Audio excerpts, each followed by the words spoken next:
5, 4, 3, 2, 1. This is Deducter bringing you set 1 of Hwaseung Oz vs Airforce Ace. We have Jaedong, the Teo Zerg at the 7 o'clock position playing for Hwaseung Oz, and Ruby, the Orange Terran, playing at the 1 o'clock position for Airforce Ace. And here's hoping for a good matchup from the Air Force players. Usually they are not considered a particularly strong contender, Air Force Ace, and perennially, almost always, they end up on the bottom of the charts. But this season they have quite a few good players who are actually performing decently. Iris is on the team, so it's Firebat Hero. They've both actually been winning games. I mean, even Much recently managed to beat Flash, of all people. So Grandpa Toss himself, coming out of nowhere for a clutch win. So yeah, Air Force Ace is looking pretty good. However, in this particular matchup, I would have to say that Jaedong is just going to overrun poor Ruby here. And we might as well go on to set 2. Because Jaedong has been absolutely destroying Terran left and right. Even Flash, his arch nemesis, has not been able to stop him lately. Jaedong's mechanics are nearly perfect. I mean, nobody ever plays StarCraft, ever truly perfectly, but if there's anyone right now whose mechanics are as close as perfection as possible, it would be Jaedong. Ruby just sitting on his SCV to get first barracks. He's probably going to go barracks into CC. Jaedong's going for the 12 hatch, it looks like. So it remains to be seen what sort of interesting strategy Ruby might bring to at least try to throw Jaedong a little bit off his game. If this is just a standard straight-up game, we'll just see Jaedong overrun Ruby without much of a problem, I think. But Ruby, that's the other thing about Air Force players. They can be pretty clever a lot of times, and Jaedong bring out a drone scout to the 11 o'clock base. He's not going to find anything except the scouting SCV, probably, and so he should know where Ruby is based on this. And Ruby is now going to go see Jaedong's base. He'll see 12 hatch soon enough. So, Jaedong could dismantle Ruby any number of ways. Personally, I think Jaedong should do something clever, different, like go lurkers for once. I think he would have no problem dispatching Ruby, even with a build that is in some ways suboptimal these days. Looks like Jaedong has his 3rd hatch down. 3rd hatch before pool, it looks like. Very aggressive economic opening. Ruby sees this, though. He's probably going to respond with command center. Or, I mean, if he's really balls out, yeah, he's getting command center. I was just saying, if he's really balls out, he might go for some sort of early timing attack with Medic Marines, but he's electing not to do that. This is cross-map position, by the way. This map is called Beltway, and Terran vs Zerg is approximately even. It's like 5 to 6 TVZ. So, that's basically even, in my opinion. Seems like Ruby still has his scout in Jaedong's base. Jaedong's in no rush to get rid of it. Ruby is going to be economically behind for this game. Already not a good thing, considering he's going up against Jaedong. That girl is not hiding her face, but I presume that's her boyfriend who is hiding his face. So, kudos to that girl. It seems like here we have... so yeah, as I was saying, Ruby needs to do something clever. Oh, he's got some Marines out to try to hunt down one of these Overlords. If he can pick off one of these Overlords early, that's going to help him tremendously. His scout just getting taken out by Zerglings. Jaedong's going to have Zerglings out on the field real soon, though, so Ruby needs to be careful. If he can't snipe the Overlord, he should just bring his Marines back to the base so they don't get destroyed. Yeah, command center just finishing for Ruby. He's already transferred his SCVs over. 3 barracks, 2 already up, 1 going up for Ruby here. And he's going to have Academy up soon and STEM. For now, he is limited to just staying his base. So it looks like he's going to go for early squad style tactics, which is what I like to call M&M, because you usually just have squads of Marines running around the map. And whereas here I still don't know what exactly Jaedong's going for. Usually these 3-hatch economic builds, you'll put down a Spire, get 9 mules, transition into Lurkers, Hive Tech, etc.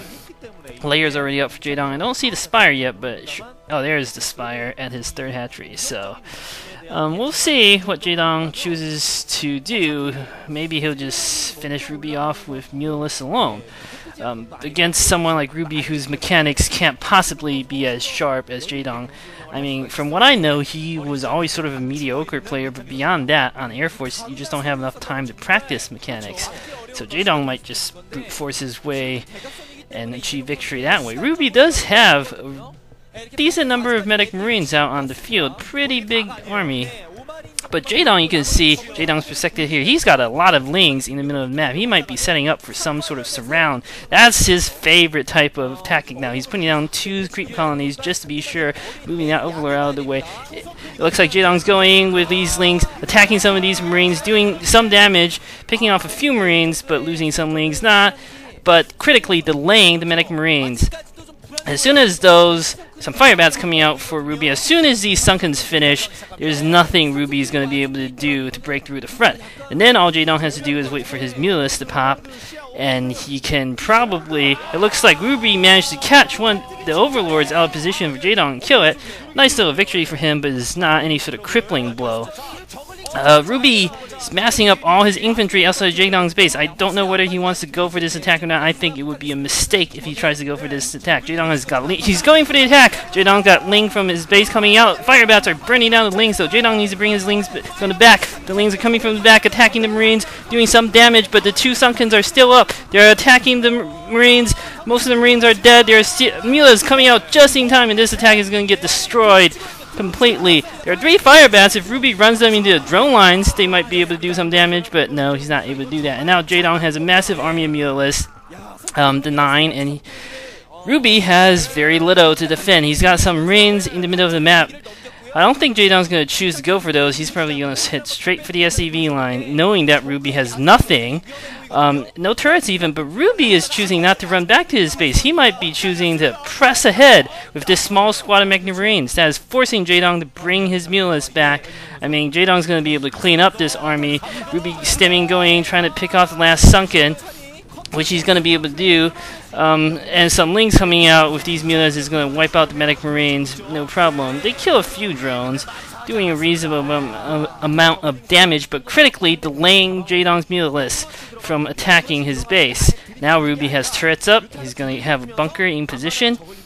The only thing is he doesn't really have much of an army. I think if Jaedong masses up his Lings and Mulus, he might even be able to break the front. You can see Jaedong, fanning his Lings out in a pattern, just trying to catch any sort of units that Ruby may have around the middle of the map. And now Jaedong's massed up his Lings at the front. I'm not quite sure what Jaedong's best option right now is. I think he should probably go for the SCV harass. So he's doing some damage to the SCV line, picking up some turrets, killing some SCVs. He's managed to got himself into the corner with these Mulus, doing good damage to SCVs left and right, but taking some damage, so he is forced to withdraw for now. Jaedong's going to get Lurkers pretty soon and his 3rd base. So Ruby not really able to affect any... Jaedong already going for the Hive, so he's going very, very early Hive Tech, off 2 bases even. Ruby getting his factory now, so Jaedong might be... he might want to just finish this game off with fast Defiler attack, swarm the front, and then bust his way through before science vessels really become an issue here. Ruby moving out with another squad of Medic Marines. They might have the +1 upgrade finished now. I'd imagine they would. That's why he's pushing out. But Jaedong has a lot of Mulus. I don't think these Medic Marines are going to be able to do much. Ruby looks like he's going to try to stop Jaedong from putting down. No, he's not even trying that. I'm not quite sure what Ruby's doing, just moving his troops around, I guess, near the entrance to his base. Not really doing too much. Jaedong with Mulus coming, picking off a few Marines here and there, whittling down Ruby's army. Ruby getting a starport. But I mean, his first science vessel and irradiate is probably going to come out right when Jaedong's got defilers morphing already, and that's not a great position to be in. As Terran Jaedong putting down evolution chamber. Surely he's going for defilers. He's not going to go for Rare Spire or something like that, is he? Maybe. You never know. Ruby's managed to mass. Now he has a +1 upgrade finish. He's pretty slow on that. So he should probably have enough troops to move out with a tank or two very soon. But Jaedong's just going to have defilers in position. Jaedong going in with Mulus, picking off one of the tanks. Brilliant move by Jaedong. Losing a Mulus, but not a big deal. Keeping those tanks dead, making sure the Terran cannot affect any sort of push out of his base. Jaedong is now on 3 bases. The Defiler Mound's already up. Consume surely is researching right now. And Jaedong's doing very well on 3 bases. He's got Nidus Lurkers in position to defend. Ruby putting down 2 more factories, it looks like. Probably researching mines. I imagine he already has siege at this point. But siege and mines, I think, are good choices. You get some vultures, a few tanks, mines all over the place. Very useful. And now Ruby has a good army, but he's just camped in front of his base. Not really moving out either. Now I think he's moving out. Jaedong's Mulus coming, picking up a few Marines here and there. He's got Scourging there. He's going to try to bomb the science vessel. Now Jaedong running amok in Ruby's base, picking off building SCVs. Nice little job by Jaedong. You can see it distracted Ruby. He's not moving his troops out. He's forced to send medic Marines back into his base to ward off these Mulus. And the more Jaedong does this, basically the more time it buys for him to mass up and get his defilers and lings in position for a crushing blow on Ruby's army. There's quite a few vultures out now for Ruby. You can see how Ruby has 3 Marines on his ram. He's just not aware of them. Jaedong with Defiler out, with Swarm is going to get irradiated, but no, it's not even going to get irradiated. But with Swarm down, this expansion is going to be safe for now. Yeah, you see how Ruby had 3 Marines on his ramp there for quite a while, stopping his troops from moving out. Ruby lifting up all his barracks, so he's transitioning to mech. He's putting down yet another command center right now. Jaedong, interesting enough, does not seem to have too much of an army. He's got some lurkers positioned around the maps, and he still kept most of his mutas intact, but Jaedong does not seem to be positioning himself to deliver some sort of crushing blow on Ruby's army. Jaedong's content just to take another base right now, and looks like he's got 3 evolution chambers going, so he's researching all of the upgrades. Ooh, stop lurkers from the Jaedong, but ooh, mines killing one of the lurkers. The science vessel is coming in to scout.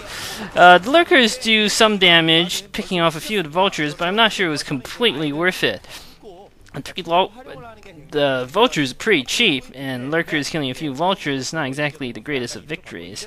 Nevertheless, I think that's at least going to give Ruby some pause. He's at least probably going to be even more cautious in moving out of his base. You can see how Ruby's basically stayed in his corner of the map for the last 5 or so minutes. Ever since his 2 attacks on Jaedong's Naturals failed, he's pretty much stuck to his corner of the map. Not really doing much with his army. On the other hand, he does have a pretty impressive army right now. I don't think Jaedong can beat it in direct attack or anything like that. Ruby is also sending out his vultures to scout around the map, probably going to pick at some drones if he sees them trying to put down a hatchery. And laying sentry mines all over the place is always useful. Jaedong doesn't look like he's getting too much, so he might be saving gas for a massive Ultra Ling army. And he's going to use that to win in the late game. I mean, it's already late game, but he's going to use that to win. 2 Scourge coming for Jaedong. I don't think he's going to be able to get the science vessels right now, though. Ruby has a pretty impressive scouting network of buildings and mines, so that's always nice. Now he's moving out his army. Looks like he's going to go for Jaedong's